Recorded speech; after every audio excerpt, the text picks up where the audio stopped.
Mga preng, I'm gonna say something controversial. The motorcycles coming in 2026 are not made for racers anymore. They are made for real riders. And that's exactly why some people are mad. Mga preng, if you love motorcycles, this video might actually change how you look at riding. For decades, motorcycle brands chase one thing: speed, lap time, and specs na pang brag lang. Pero ngayon, something shifted. 2026 models are telling us one thing loud and clear: comfort, control, and confidence are winning over ego. Mga preng, habang nagda-drive ako ngayon, isipin mo to ha, ilang beses ka na bang nag-ride na hindi mo naman hinahabol ang top speed? Ilang beses mo lang gustong mag-cruise, mag-isip, mag-enjoy ng road, di ba? Exactly. So let's start with something that shocked everyone. The 2026 Kawasaki Ninja ZX-10R. No more subtle aero. No more barely there winglets. These things now look like it's escaped straight from World SBK.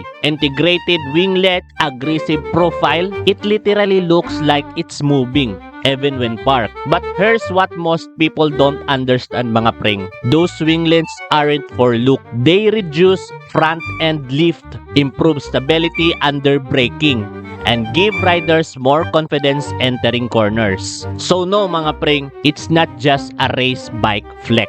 It's Kawasaki admitting that control matters more than raw powers now. And this is where the argument starts, mga preng. You'll hear people say, bro, motorcycle are getting too complicated. Too much tech. Real riders don't need that.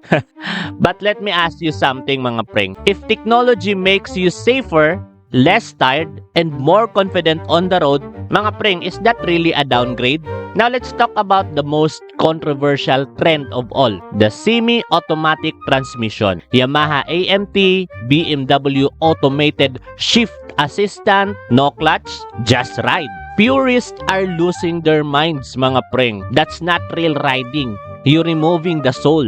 But here's the uncomfortable truth. Most riders today don't ride on track. They ride in traffic, they commute, they get tired. Kaya semi-auto shifting doesn't remove skills, mga preng. It removes stress. You still control the bike. You still feel the torque. You still choose how aggressive you ride. The only thing gone is unnecessary fatigue. Right now, mga preng, habang nasa kalsada tayo, I don't want to think about clutch timing. I want to think about the road, the traffic, the ride. And that's the future. Motorcycle aren't becoming easier, mga preng. They're becoming smarter. And now, mga preng, this part excites me the most. Triumph, a brand once seen as premium only, just changed the game. The Tracker 400, mga preng, flat track inspired, lightweight, accessible. This isn't made to intimidate new riders.